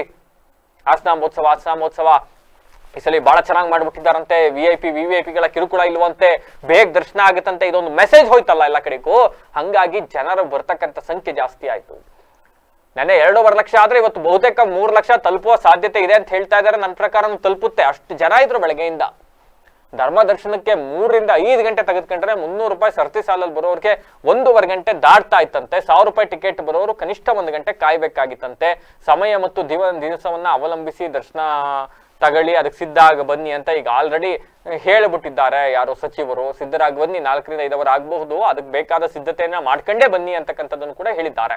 ಇನ್ನು ಶಾಸ್ತ್ರದ ಪ್ರಕಾರ ಶನಿವಾರ ರಾತ್ರಿ ವಿಶೇಷ ಪೂಜೆಯನ್ನು ಸಲ್ಲಿಸಬೇಕಾಗಿದ್ದು, ಶನಿವಾರ ರಾತ್ರಿ 10 ಗಂಟೆಗೆ ದ್ವಾರದ ಬಾಗಿಲುಗಳನ್ನ ಮುಚ್ಚಲಾಗುತ್ತೆ. ಮಧ್ಯರಾತ್ರಿ 12 ಗಂಟೆವರೆಗೂ 10 ಗಂಟೆವರೆಗೂ ಯಾರು ಒಳಗಿರ್ತಾರೋ ಲೈನ್ಗಳಲ್ಲಿ ಅವ್ರಿಗೆ 12 ಗಂಟೆವರೆಗೂ ಕೂಡ ದರ್ಶನ ಕಲ್ಪಿಸ್ತಾರೆ. ಅದಾದ್ಮೇಲೆ ಸ್ಥಗಿತ ಆಗುತ್ತೆ. ನಂತರ ಭಾನುವಾರ ಬೆಳಗ್ಗೆ 6 ಗಂಟೆಗೆ ಮತ್ತೆ ಓಪನ್ ಆಗುತ್ತೆ. ಯಾರು ಗೊತ್ತಿಲ್ಲದಿರೋರು ಇದನ್ನ ತಿಳ್ಕೊಂಡು ಬನ್ನಿ. ದೇವಸ್ಥಾನಕ್ಕೆ ಬರಬೇಕಾದ್ರೆ ಶನಿವಾರ ರಾತ್ರಿ 10 ಗಂಟೆಗೆ ಕ್ಲೋಸ್ ಆಗ್ಬಿಡುತ್ತೆ ಸರತಿ ಸಾಲುಗಳು. ವೀಕೆಂಡ್ ಇದೆ, ಹೋಗ್ಬಿಡೋಣ ರಾತ್ರಿ ದರ್ಶನ ಮಾಡಿ ಭಾನುವಾರ ಬೆಳಗ್ಗೆ ಬಂದು ನಿದ್ದೆ ಮಾಡ್ಬಿಡೋಣ ಅನ್ಕೊಂಡಿದ್ರೆ ನೋ, ಅದೇನೋ ಪೂಜೆ ಎಲ್ಲ ಮಾಡ್ಕೊಬೇಕಂತೆ. ಹಾಗಾಗಿ ಶನಿವಾರ ರಾತ್ರಿ 10 ಗಂಟೆಗೆ ಸರತಿ ಸಾಲುಗಳು ಕ್ಲೋಸ್ ಆಗುತ್ತೆ. ಸರತಿ ಸಾಲಿನಲ್ಲಿ ನಿಂತಿದ್ದವರಿಗೆ 12 ಗಂಟೆವರೆಗೂ ಕೂಡ ದರ್ಶನ ಕೊಡ್ತಾರೆ. ಅದಾದ ನಂತರ ದೇವಾಲಯದ ಗರ್ಭಗುಡಿ ಬಾಗಿಲನ್ನ ಮುಚ್ಚಲಾಗುತ್ತೆ. ನಂತರ ಓಪನ್ ಆಗೋದು ಭಾನುವಾರ ಬೆಳಗ್ಗೆ 6 ಗಂಟೆಗೆ. ಹಾಗಾಗಿ ಅದನ್ನ ಗಮನದಲ್ಲಿ ಇಟ್ಕೊಂಡು ಭಕ್ತರು ಬರಬೇಕು ಅಂತ ಸಚಿವರು ಕೂಡ ವಿನಂತಿಸಿದ್ದಾರೆ. ಇನ್ನು ಜಿಲ್ಲಾಧಿಕಾರಿಗಳು ಕೂಡ 2025ರ ತಾಯಿ ಹಾಸನಾಂಬೆ ದರ್ಶನಕ್ಕೆ ನಿರೀಕ್ಷೆ ಮೀರಿ ಈ ವರ್ಷ ರಾಜ್ಯದ ಮೂಲೆ ಮೂಲೆಗಳಿಂದ ಸಹಸ್ರಾರು ಭಕ್ತರು ಆಗಮಿಸ್ತಾ ಇದ್ದಾರೆ. ಹಾಗಾಗಿ ಭಕ್ತರು ಬಹಳ ತಾಳ್ಮೆಯಿಂದ ದೇವಿ ದರ್ಶನವನ್ನ ಮಾಡಬೇಕು ಅಂತ ಹೇಳಿ ಮನವಿಯನ್ನ ಮಾಡ್ತಾ ಇದ್ದಾರೆ. ಭೇಟಿಯ ಹೆಚ್ಚಳದ ಹಿನ್ನೆಲೆಯಲ್ಲಿ ಜಿಲ್ಲಾಡಳಿತದ ನಿಮಗೆ ಸ್ವಾಗತವನ್ನ ಬಯಸೋದೊಂದಿಗೆ ನಿಮ್ಮೆಲ್ಲರ ಸುರಕ್ಷತೆ ಮತ್ತು ಸುಲಲಿತ ದರ್ಶನಕ್ಕೆ ಮಹತ್ವದ ಕಾಳಜಿಯನ್ನು ವಹಿಸಿದೆ. ಆದರೆ ಅಕ್ಟೋಬರ್ 18 ಶನಿವಾರ ಮತ್ತು 21 ಮಂಗಳವಾರ ರಾತ್ರಿ 10 ಗಂಟೆಯಿಂದ ಮುಂದಿನ ದಿನ ಬೆಳಿಗ್ಗೆ 5 ಗಂಟೆವರೆಗೂ ಕೂಡ ದೇವಿ ದರ್ಶನಕ್ಕೆ ಧಾರ್ಮಿಕ ವಿಧಿ ವಿಧಾನಗಳು, ದೇವಿ ಅಲಂಕಾರ ಬದಲಾವಣೆ ಮತ್ತೆ ನೈವೇದ್ಯ ಇರತಕ್ಕಂಥ ಹಿನ್ನೆಲೆಯಲ್ಲಿ ದರ್ಶನಕ್ಕೆ ಅವಕಾಶ ಇರುವುದಿಲ್ಲ. ಈ ಕಾರಣದಿಂದ ಈ ವಿಶೇಷ 2 ದಿನಗಳಲ್ಲಿ ಎಲ್ಲರೂ ಕೂಡ ಸಹಕರಿಸಬೇಕು. ಉಳಿದ ದರ್ಶನ ಸಮಯದಲ್ಲಿ ಧರ್ಮ ದರ್ಶನದ ಸರತಿ ಸಾಲುಗಳು, 300 ರೂಪಾಯಿ ಟಿಕೆಟ್, 1,000 ರೂಪಾಯಿ ಟಿಕೆಟ್ ಇವೆಲ್ಲವೂ ಕೂಡ ಸಾಮಾನ್ಯ ದಿನ ಹೆಂಗೆ ನಡೆಯುತ್ತೋ ಹಂಗೆ ಕಾರ್ಯನಿರ್ವಹಿಸುತ್ತೆ. ಜನ ಶಾಂತಚಿತ್ತವಾಗಿ ದೇವಿ ದರ್ಶನವನ್ನ ಪಡಿಬೇಕು, ಹೆಚ್ಚು ಇದಕ್ಕೆ ಸಜ್ಜಾಗಿ ಬರಬೇಕು ಅಂತ ಲತಾ ಕುಮಾರಿ ಅವರು ಮನವಿಯನ್ನ ಮಾಡಿಕೊಂಡಿದ್ದಾರೆ. ನನಗೆ ಇನ್ನೊಂದು ದೂರುಗಳು ಏನು ಬರ್ತಾ ಇದೆ ಭಕ್ತಾದಿಗಳಿಂದ ಅಂದ್ರೆ, ದೇವಸ್ಥಾನವನ್ನ ಪ್ರವೇಶಿಸುವಾಗ ತುಂಬಾ ನೂಕಾಟ ಆಗುತ್ತೆ, ತಳ್ಳುತ್ತಾರೆ, ಎಳೆದು ಹಾಕ್ತಾರೆ, ಈ ರೀತಿಯಾಗಿ ದೂರು ಬರ್ತದೆ. ಅಸಮಾಧಾನ ಅವರು ವ್ಯಕ್ತಪಡಿಸ್ತಾರೆ. ಎಲ್ಲರೂ ಅಲ್ಲ, ಎಲ್ಲೋ ಕೆಲವರು. ಆದಾಗ್ಯೂ ನಾನು ಕೇಳ್ಕೊಳ್ಳೋದು ಇಷ್ಟೇ, ನಮಗೆ ಸಿಕ್ಕಿರೋ ಸಮಯ ಬರೀ 13 ದಿನ. ಅದರಲ್ಲಿ ಮೊದಲ ದಿನ 2ನೇ ದಿನ ದರ್ಶನ ಇರೋದಿಲ್ಲ. ಈ ಕಮ್ಮಿ ಅವಧಿಯಲ್ಲಿ ಸಾಗರದಂತೆ ಹರಿದು ಬರುವ ಭಕ್ತಾದಿಗಳಿಗೆ ಪ್ರತಿಯೊಬ್ಬರಿಗೂ ಅಮ್ಮನ ದರ್ಶನ ಮಾಡಬೇಕು ಅನ್ನೋದು ಎಲ್ಲರ ಆಸೆ ಆಗಿರ್ತದೆ. ಹಾಗಾಗಿ ಎಲ್ಲರಿಗೂ ತುಂಬಾ ಕಮ್ಮಿ ಸಮಯಾವಕಾಶ ಸಿಗುತ್ತೆ. ನಾನು ಭಕ್ತಾದಿರಲ್ಲಿ ಕೋರೋದು ಇಷ್ಟೇ, ತಾವು ಗರ್ಭಗುಡಿ ಪ್ರವೇಶ ಮಾಡುವಾಗ್ಲೇನೆ ನೀವು ತಯಾರಾಗಿರಿ ತಾಯಿಯ ದರ್ಶನವನ್ನ ಪಡೆಯಲು. ರ್ಯಾಂಪ್ ಇದೆ, ಆ ರ್ಯಾಂಪ್ ಬಾಗಿಲ ಬಳಿ ರ್ಯಾಂಪ್ಗೆ ಬಂದ ತಕ್ಷಣ ತಾಯಿಯನ್ನ ನೋಡಿ. ರ್ಯಾಂಪ್ ಡೌನ್ ಆಗಿ ಹೋಗ್ತದೆ, ಅಲ್ಲಿ ಎಡಗಡೆ ಮತ್ತು ಬಲಗಡೆ ಎಕ್ಸಿಟ್ ಹೊರಗಡೆ ಹೋಗ್ಲಿಕ್ಕೆ ಪಾಯಿಂಟ್ಸ್ ಇದೆ. ಯಾವ ಕಡೆ ಹೋದ್ರೂ ಒಂದೇ ಕಡೆಗೆ ಬರ್ತೀರಾ ನೀವು. ಹಾಗಾಗಿ ಗೊಂದಲ ಬೇಡ. ಸಂಪೂರ್ಣವಾಗಿ ನಿಮಗೆ ಸಿಗುವ ಕೆಲವು ಕ್ಷಣಗಳು, ಸೆಕೆಂಡ್ಸ್ ತಾಯಿಯ ದರ್ಶನ ಮಾಡಲಿಕ್ಕೆ ನಿಮ್ಮ ಭಕ್ತಿಗೆ ಅದು ಒಂದು ಪರೀಕ್ಷಣೆ ಅಂತ ಹೇಳಬಹುದು. ದಯವಿಟ್ಟು ತುಂಬಾ ತಾಳ್ಮೆಯಿಂದ ಶಾಂತಿಯುತವಾಗಿ ಯಾವ ಹೆಚ್ಚಿನ ನಿರೀಕ್ಷೆ ಮತ್ತೆ ಗೊಂದಲಕ್ಕೆ ಉಂಟಾಗದೆ ತಾಯಿಯ ದರ್ಶನವನ್ನ ಪಡೀರಿ ಅಂತ ನಾನು ಕೋರ್ಕೊಳ್ತೇನೆ. ಹಾಸನಾಂಬ ಜಾತ್ರಾ ಮಹೋತ್ಸವದ ವೇಳೆ ಕರ್ತವ್ಯ ನಿರ್ವಹಿಸ್ತಾ ಇದ್ದ ಸಿಬ್ಬಂದಿಯನ್ನ ಉದ್ದೇಶಪೂರ್ವಕವಾಗಿ ಜಾತಿ ನಿಂದನೆಯ ಮೇರೆಗೆ ಜಿಲ್ಲಾ ಹಿಂದುಳಿದ ವರ್ಗಗಳ ಅಧಿಕಾರಿ ಅಮಾನತು ಮಾಡಿದ್ದಾರೆ ಅಂತ ಮನನೊಂದು ಸಿಬ್ಬಂದಿ ಡೆತ್ ನೋಟ್ ಬರೆದಿಟ್ಟು ಆತ್ಮಹತ್ಯೆಗೆ ಯತ್ನಿಸಿದ್ದಾರಂತೆ. ಹೊಳೆನರಸೀಪುರ ತಾಲೂಕಿನ ದೊಡ್ಡಹಳ್ಳಿ ಗ್ರಾಮದ BCM ಹಾಸ್ಟೆಲ್ನಲ್ಲಿ ಸೇವೆ ಸಲ್ಲಿಸ್ತಾ ಇರ್ತಕ್ಕಂಥ ಮಧು ಹಾಸನಾಂಬೆ ಜಾತ್ರಾ ಮಹೋತ್ಸವದಲ್ಲಿ ಕರ್ತವ್ಯನ ನಿರ್ವಹಿಸ್ತಾ ಇದ್ರು. ಅಕ್ಟೋಬರ್ 13ರಂದು ಸಂಜೆ 7 ಗಂಟೆಯಿಂದ ಬೆಳಗ್ಗೆ 7 ಗಂಟೆವರೆಗೂ ಕರ್ತವ್ಯನ ನಿರ್ವಹಿಸ್ತಿರ್ತಾರೆ. ತಾವು ಸೇವೆ ಸಲ್ಲಿಸ್ತಾ ಇರ್ತಕ್ಕಂಥ ಕುರಿತು ಸಾಕ್ಷಿಗಾಗಿ ಅವರು GPS ಫೋಟೋಗಳನ್ನು ತೆಗೆದುಕೊಂಡಿದ್ದಾರೆ. ಅವು ಕೂಡ ಕೊಟ್ಟಿದ್ದಾರೆ ನಮಗೂ ಕೂಡ. ಸೇವೆ ಸಲ್ಲಿಸಿದ ವ್ಯಾಪ್ತಿಯಲ್ಲಿ ಪುರುಷರಿಗೆ ಯಾವುದೇ ರೀತಿ ಶೌಚಾಲಯ ಇರಲಿಲ್ವಂತೆ. ಕಾರಣ 30 ನಿಮಿಷಗಳ ಕಾಲ 3 ಸಿಬ್ಬಂದಿಗಳೊಂದಿಗೆ ಶೌಚಾಲಯಕ್ಕೆ ತೆರಳಿದ್ದಾರೆ ಅವರೆಲ್ಲ. ಈಗೇನ್ ಸದ್ಯ ಕೆಲಸ ಇಲ್ವಲ್ಲ, ಇಲ್ಲಿ ಊಟ ಬಡಿಸೋದಿಲ್ಲ ಅಂತ ಹೇಳಿ ಹೋಗಿದ್ದಾರೆ 3 ಜನ. ಇದು CCTVಯಲ್ಲಿ ಕೂಡ ರೆಕಾರ್ಡ್ ಆಗಿದೆ. ಅವ್ರು ಹೋಗಿರೋದು 30 ನಿಮಿಷ ಬಿಟ್ಟು ಬಂದಿರೋದಲ್ಲ. ಆದ್ರೆ ಈ ಸಂದರ್ಭದಲ್ಲಿ ಹಿಂದುಳಿದ ವರ್ಗಗಳ ಜಿಲ್ಲಾ ಅಧಿಕಾರಿ ಆಗಿರ್ತಕ್ಕಂಥ ಇವರು ಅಚಾನಕ ಭೇಟಿ ಕೊಟ್ಬಿಟ್ಟಿದ್ದಾರೆ. ಆಗ ಇವರು ಇರಲಿಲ್ಲ. ಈ ಸಂದರ್ಭದಲ್ಲಿ ಬಂದ ಅಧಿಕಾರಿ ಮಧು ಎಂಬುವರನ್ನ ಮಾತ್ರ ಕೆಲಸದಿಂದ ಅಮಾನತ್ ಮಾಡಿದ್ದಾರಂತೆ. ಅಷ್ಟೇ ಅಲ್ಲ, ಇವರ ಜೊತೆ ಪ್ರಶಾಂತ್ ಎಂಬ ಸಿಬ್ಬಂದಿಯು ಕೂಡ ಶೌಚಾಲಯಕ್ಕೆ ಹೋಗಿದ್ರಂತೆ. ಆದ್ರೆ ಪ್ರಶಾಂತ್ ಅನ್ನೋರು ಆ ಅಧಿಕಾರಿಯ ಸಂಬಂಧಿಕರಂತೆ, ಅವರದೇ ಸಮುದಾಯದವರಂತೆ. ಈ ಕಾರಣಕ್ಕೆ ಅವರು ಗೈರು ಹಾಜರಿ ನೆಪ ಹೇಳಿ ಪ್ರತಾಪ್ ಎಂಬುವರು ಇನ್ನೊಬ್ರನ್ನ ಯಾರನ್ನ ಸಸ್ಪೆಂಡ್ ಮಾಡ್ಬಿಟ್ಟಿರಂತೆ. ಪ್ರಸಾದ್ ಎಂಬುವರನ್ನ ಸಸ್ಪೆಂಡ್ ಮಾಡಿದ ಹಿಂದುಳಿದ ವರ್ಗಗಳ ಇಲಾಖೆಯ ಜಿಲ್ಲಾ ಅಧಿಕಾರಿ ಕುಮಾರ್ ವಿರುದ್ಧ. ಹೀಗಾಗಿ ಮಧು ಅನ್ನೋರು ಈ ಕೃತ್ಯದಿಂದ ಮನನೊಂದು ಡೆತ್ ನೋಟ್ ಬರೆದು ಸಾಯಲು ಯತ್ನಿಸಿದ್ದಾರೆ. ಡೆತ್ ನೋಟ್ ಎಲ್ಲ ಬರೆದಿದ್ದಾರೆ, ಬಟ್ ಅವ್ರಿಗೇನೋ ಆಗಿಲ್ಲ. ಐ ಹೋಪ್ ಅನ್ಕೊಳ್ತೀನಿ. ನೋಡಿ, ಈ ವಿಚಾರದಲ್ಲಿ ಉದ್ದೇಶಪೂರ್ವಕವಾಗಿ ಆಗಿದೆಯೋ ಮತ್ತೊಂದೋ ಇನ್ನೊಂದು. ಉದ್ದೇಶಪೂರ್ವಕವಾಗಿ ಆಗಿಲ್ಲ ಅಂದ್ರೆ 3 ಜನ ಹೋದ ಮೇಲೆ 3 ಜನನು ಸಸ್ಪೆಂಡ್ ಮಾಡ್ಬೇಕಾಗಿತ್ತಲ್ಲ ಅಧಿಕಾರಿ, ಯಾರು ಸಂಬಂಧಪಟ್ಟವರು. ಹೆಂಗ್ ಒಬ್ರನ್ನ ಮಾತ್ರ ಸಸ್ಪೆಂಡ್ ಮಾಡ್ಬಿಡ್ತೀರಿ 3 ಜನ ಹೋದ ಮೇಲುವೆ? ಏನಪ್ಪ, ಪರ್ಸನಲ್ ಟಾರ್ಗೆಟು, ಜಾತಿ ಪ್ರೇಮ, ಸ್ವಜಾತಿ ಪ್ರೇಮ ಇವೆಲ್ಲವೂ ಇಲ್ಲಿ ಪ್ರದರ್ಶನ ಆಗ್ತಾ ಇದೆ ಅಂತಕ್ಕಂಥ ಆರೋಪಗಳು ಕೇಳಿ ಬರ್ತಾ ಇದ್ದಾವೆ. ಎಲ್ರಿಗೂ ನಮಸ್ಕಾರ. ನನ್ನ ಹೆಸರು ಮಧುಕುಮಾರ್ HK. ಹಿಂದುಳಿದ ವರ್ಗಗಳ ಕಲ್ಯಾಣ ಇಲಾಖೆ ಹಾಸನ ಜಿಲ್ಲೆ, ಹಾಸನ ತಾಲೂಕು ಹೊಸಳ್ಳಿ ಇಲ್ಲಿ ನಾನು ಅಡುಗೆಯವರಾಗಿ ನಾನು ಕರ್ತವ್ಯ ನಿರ್ವಹಿಸ್ತಿರ್ತೇನೆ. ನಿಯೋಜನೆ ಮೇರೆಗೆ ಮೆಟ್ರಿಕ್ ಪೂರ್ವ ಬಾಲಕರ ವಿದ್ಯಾರ್ಥಿ ನಿಲಯ ದೊಡ್ಡಹಳ್ಳಿ ಹೊಳೆನರಸೀಪುರ ತಾಲೂಕು ಇಲ್ಲಿ ನಾನು ಅಡುಗೆಯವರಾಗಿ ನಾನು ಕರ್ತವ್ಯ ನಿರ್ವಹಿಸುತ್ತಿದ್ದು. ಹಾಸನಾಂಬ ದೇವಿ ಜಾತ್ರಾ ಮಹೋತ್ಸವ ಸಲುವಾಗಿ ಮಾನ್ಯ DO ಸಾಹೇಬರು ನನ್ನ ಅಲ್ಲಿಗೆ ನಿಯೋಜನೆ ಮಾಡಿ ಆದೇಶ ಮಾಡಿದ್ದು. ದಿನಾಂಕ 7/10/2025ರಿಂದ ದಿನಾಂಕ 13/10/2020ವರೆಗೆ ನಾನು ಕೆಲಸ ನಿರ್ವಹಿಸುತ್ತಿರ್ತಿದ್ದು. ಇಲ್ಲೇ ದಿನಾಂಕವರೆಗೆ ನನ್ನ ಹತ್ರ ಎಲ್ಲ GPS ಫೋಟೋಗಳು ಕೂಡ ಇರ್ತವೆ. ಮಾನ್ಯ DO ಸಾಹೇಬರು ದಿನಾಂಕ 13/10/2025ರ ಸುಮಾರು ಸಮಯ ಒಂದು 8:30 ಆಗಿರ್ಬೋದು. ಒಂದು ಟೈಮಲ್ಲಿ ಅನಿರೀಕ್ಷಿತವಾಗಿ ಭೇಟಿ ನೀಡಿದಂಥ ಸಂದರ್ಭದಲ್ಲಿ ನಾನು ಸ್ಥಾನದಲ್ಲಿರಲಿಲ್ಲ. ಏಕೆಂದರೆ ನಾನು ಶೌಚಾಲಯಕ್ಕೆ ಹೋಗಿರ್ತೇನೆ. ಯಾಕೆಂದರೆ ನಾನು ಮತ್ತು ನನ್ನ ಸ್ನೇಹಿತರಾದಂಥ ಪ್ರತಾಪ್ ಕೂಡ ಜೊತೆಲೇ ನಾನು ಶೌಚಾಲಯಕ್ಕೆ ಹೋಗಿದ್ದಾಗ ಮಾನ್ಯ DO ಸಾಹೇಬರು ಅಲ್ಲಿ ಅನಿರೀಕ್ಷಿತವಾಗಿ ಭೇಟಿ ನೀಡಿದಾಗ ನಾನು ಕರ್ತವ್ಯಕ್ಕೆ ಗೈರು ಹಾಜರಾಗಿದೆ ಅಂತ ನನ್ನನ್ನು ಅಮಾನತು ಆದೇಶ ಮಾಡಿ ಏಕಾಏಕಿ ನನ್ನನ್ನೇ ಗುರಿಯಾಗಿಸಿಕೊಂಡು ನನ್ನ ಅಮಾನತು ಮಾಡಿ ಆದೇಶ ಮಾಡಿ ದಿನಾಂಕ 14/10/2025ರಂದು ಸುಮಾರು ಒಂದು 10 ಗಂಟೆ ಮೇಲೆ ಆದೇಶ ಮಾಡಿ ನನ್ನ ಅಮಾನತು ಆದೇಶ ಮಾಡಿ ಹೊರಡಿಸವ್ರೆ. ಇದು ಏಕೆ ಕಾರಣ ಅಂದರೆ ನಾನು ಒಬ್ಬ ಹಿಂದುಳಿದ ವರ್ಗಗಳ ಅಭ್ಯರ್ಥಿ ಅಂತ ಅಂದ್ಕೊಂಡು ಅವರು ನನ್ನ ಏಕಾಏಕಿ ಗುರಿಯಾಗಿಸ್ಕೊಂಡು ನನ್ನ ಅಮಾನತು ಆದೇಶ ಮಾಡಿ ಈ ಒಂದು ನನ್ನನ್ನು ಸಂದಿಗ್ಧ ಪರಿಸ್ಥಿತಿಗೆ ತಳ್ಳವ್ರೆ.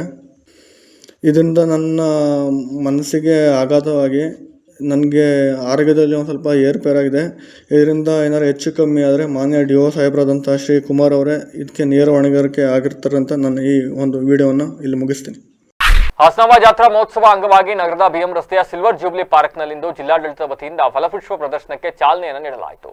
ಜಿಲ್ಲಾ ಪಂಚಾಯತ್ ಮುಖ್ಯ ಕಾರ್ಯನಿರ್ವಹಣಾಧಿಕಾರಿ ಪೂರ್ಣಿಮಾ ಅವರು ಫಲಪುಷ್ಪ ಪ್ರದರ್ಶನವನ್ನ ಉದ್ಘಾಟಿಸಿದ್ರು. ಹಾಸನಾಂಬೆ ದರ್ಶನಕ್ಕೆ ಲಕ್ಷಾಂತರ ಭಕ್ತರು ನಗರಕ್ಕೆ ಹರಿದು ಬರ್ತಾ ಇರತಕ್ಕಂತ ಹಿನ್ನೆಲೆಯಲ್ಲಿ ಭಕ್ತರಿಗೆ ಮತ್ತು ಸ್ಥಳೀಯರಿಗೆ ಸಾಂಸ್ಕೃತಿಕ ಮತ್ತು ಕಲಾತ್ಮಕ ಅನುಭವ ನೀಡುವ ಉದ್ದೇಶದಿಂದ ಈ ಪ್ರದರ್ಶನವನ್ನ ಆಯೋಜನೆ ಮಾಡಲಾಗಿದೆ.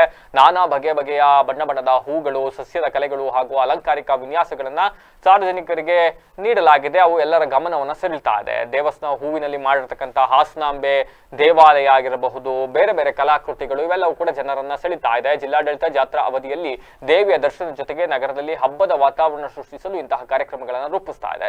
ಸಾರ್ವಜನಿಕರು ಈ ಫಲಪುಷ್ಪ ಪ್ರದರ್ಶನವನ್ನ ವೀಕ್ಷಿಸಿ ಸಂತಸವನ್ನ ವ್ಯಕ್ತಪಡಿಸ್ತಾ ಇದ್ದಾರೆ. ಎಲ್ರಿಗೂ ನಮಸ್ಕಾರ. ಇವತ್ತು 17, 18, 19, 20 ಒಟ್ಟು 4 ದಿನಗಳ ಕಾಲ ಹಾಸನಾಂಬ ಮತ್ತು ಸಿದ್ದೇಶ್ವರ ಜಾತ್ರಾ ಮಹೋತ್ಸವದ ಪ್ರಯುಕ್ತ ನಾವು ಫಲಪುಷ್ಪ ಪ್ರದರ್ಶನವನ್ನು ಏರ್ಪಡಿಸಿದ್ದೇವೆ. ದೇವಾಲಯದ ಒಂದು ಕಾನ್ಸೆಪ್ಟ್ ಕೂಡ ಗೋಪುರದ ಕಾನ್ಸೆಪ್ಟ್, ಗೋಪುರ ಮತ್ತು ಗರುಡಗಂಬ, ದೀಪ, ಸ್ವಸ್ತಿಕ್ ಮತ್ತು ಹಳೆ ಉಪಕರಣಗಳನ್ನು ಉಪಯೋಗಿಸಿ ಟೈರ್ ಇರ್ಬೋದು, ಓಲ್ಡ್ ವೆಹಿಕಲ್ಸ್ ಇರ್ಬೋದು, ಸೈಕಲ್ಲು ಮತ್ತು ಸ್ಕೂಟರು ಈ ಥರ ಉಪಯೋಗಿಸಿ ಬಾಟಲ್ಗಳನ್ನ ಉಪಯೋಗಿಸಿ ಒಂದು ಕಾನ್ಸೆಪ್ಟನ್ನ ಪ್ರಕೃತಿಯನ್ನು ಹಾಳು ಮಾಡದ ಹಾಗೆ ನಾವು ಯಾವ ರೀತಿ ಉಳಿಸ್ಕೋಬೇಕು ಮತ್ತು ಇರುವ ವಸ್ತುಗಳನ್ನು ಹೇಗೆ ಬಳಸಬೇಕು ಅನ್ನೋ ಒಂದು ಕಾನ್ಸೆಪ್ಟಲ್ಲಿ ನಾವು ಈ ಒಂದು ಫಲಪುಷ್ಪ ಪ್ರದರ್ಶನವನ್ನು ಏರ್ಪಡಿಸಿದ್ದೇವೆ. ಹಾಸನದ ಜನತೆ ಬಂದು ಈ ಒಂದು ಫಲಪುಷ್ಪ ಪ್ರದರ್ಶನವನ್ನು ವೀಕ್ಷಿಸಿ ಇದನ್ನು ಹೆಚ್ಚು ಇನ್ನೂ ಯಶಸ್ವಿಗೊಳಿಸಿಕೊಡ್ಬೇಕು ಅಂತ ಕೇಳ್ಕೊಳ್ತೀವಿ. ಟೈಮಿಂಗ್ಸು ಬೆಳಿಗ್ಗೆ 10ರಿಂದ ರಾತ್ರಿ 8ವರೆವರೆಗೂ ಓಪನ್ ಇರುತ್ತೆ. ಹಾಗಾಗಿ ಎಲ್ಲರೂ ಕೂಡ ಹಾಸನ ಜಿಲ್ಲೆಯ ಜನತೆ ಮತ್ತು ಜಾತ್ರೆಗೆ ಬಂದಿರುವ ಜನತೆ ಈ ಒಂದು ಫಲಪುಷ್ಪ ಪ್ರದರ್ಶನವನ್ನು ವೀಕ್ಷಿಸಿ ನಿಮ್ಮ ಹಾಸನಾಂಬೆಯ ದರ್ಶನ ಮುಗಿಸಿ ಇಲ್ಲೂ ಕೂಡ ಬಂದು ಫಲಪುಷ್ಪ ಪ್ರದರ್ಶನವನ್ನು ನೋಡಬೇಕು ಅಂತ ನಾನು ಕೇಳ್ತೀನಿ. 1,000 ರೂಪಾಯಿ ಕೊಟ್ಟರು ಕೂಡ ದರ್ಶನಕ್ಕೆ ಬಂದ್ರು ಕೂಡ ನಮ್ಮನ್ನ ಕಡೆಗಣಿಸಿ ಕೇವಲ ವಿವಿಐಪಿಗಳಿಗೆ ಹೆಚ್ಚಿನ ಪ್ರಾಮುಖ್ಯತೆ ನೀಡಲಾಗ್ತಾ ಇದೆ ಅಂತ ಅಸಮಾಧಾನವನ್ನ ಸಾರ್ವಜನಿಕರು ಹೊರಹಾಕ್ತಾ ಇದ್ದಾರೆ. ನಗರದ ಹಾಸನಾಂಬ ಜಾತ್ರಾ ಮಹೋತ್ಸವದ ಅಂಗವಾಗಿ ತಾಯಿ ಹಾಸನಾಂಬೆ ದೇವಿಯ ದರ್ಶನಕ್ಕೆ ಆಗಮಿಸ್ತಾ ಇರ್ತಕ್ಕಂಥ ಭಕ್ತರು ಕೇವಲ ವಿಐಪಿಗಳು ಮತ್ತೆ ವಿಶೇಷ ಆದ್ಯತೆ ನೀಡ್ತಾ ಇರ್ತಕ್ಕಂಥ ವಿವಿಐಪಿಗಳಿಗೆ ಹೆಚ್ಚಿನ ಪ್ರಾಮುಖ್ಯತೆಯನ್ನು ಕೊಡ್ತಾ ಇದ್ದಾರೆ ಅಂತ ಹೇಳಿ ಇದಕ್ಕೆ ಖಂಡನೆಯನ್ನ ವ್ಯಕ್ತಪಡಿಸ್ತಾ ಇದ್ದಾರೆ. ಹೆಚ್ಚಿನ ಸಮಯವನ್ನ ಅವರಿಗೆ ಮೀಸಲಿಡ್ತಾ ಇದ್ದಾರೆ. ದೇವರ ದರ್ಶನಕ್ಕೆ ಸಾಕಷ್ಟು ಸಮಯ ನೀಡ್ತಾ ಇದ್ದಾರೆ. ಇದರಿಂದ ಸಾರ್ವಜನಿಕರಿಗೆ ಸರತಿ ಸಾಲಿನಲ್ಲಿ ಬರ್ತಕ್ಕಂಥ ನಮಗೆ ಬಹಳ ಹೊತ್ತು ಕಾಯ್ಬೇಕಾದಂತ ಅನಿವಾರ್ಯತೆ ನಿರ್ಮಾಣವಾಗಿದೆ ಅಂತ ಅಸಮಾಧಾನವನ್ನ ಹೊರಹಾಕಿದ್ದಾರೆ.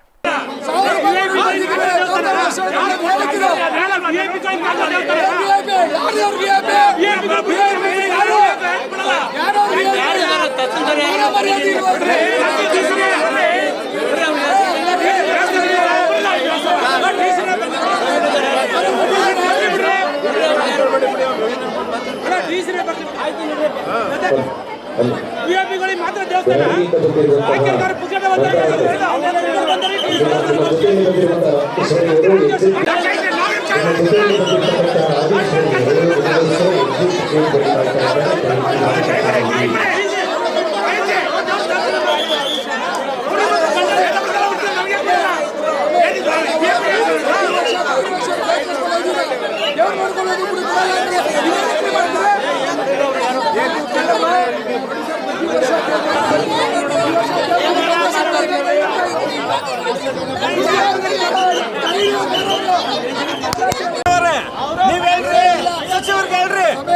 ಜಿಲ್ಲಾಡಳಿತ ಜನಗಳು ತೊಂದರೆ ವಿಐಪಿ ಹೆಸರಿನಲ್ಲಿ ಮೋಸ ಮಾಡ್ತಾರೆ.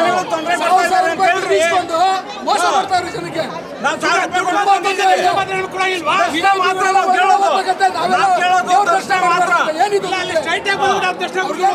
ಮರ್ಯಾದೆ ಇದ್ರೆ ಇಂಥ ವ್ಯವಸ್ಥೆನ ಹಾಳು ಮಾಡಕ್ ಹೇಳಿ ಅವ್ರನ್ನ ಕಾಪಾಡಕ್ ಹೇಳಿ. ನಾವು ಕೇಳೋದು ದರ್ಶನ ಮಾತ್ರ, ಯಾರಾದ್ರೂ ಆಗ್ಲಿ ದರ್ಶನ ಕೊಡಿ ಸಾಕು.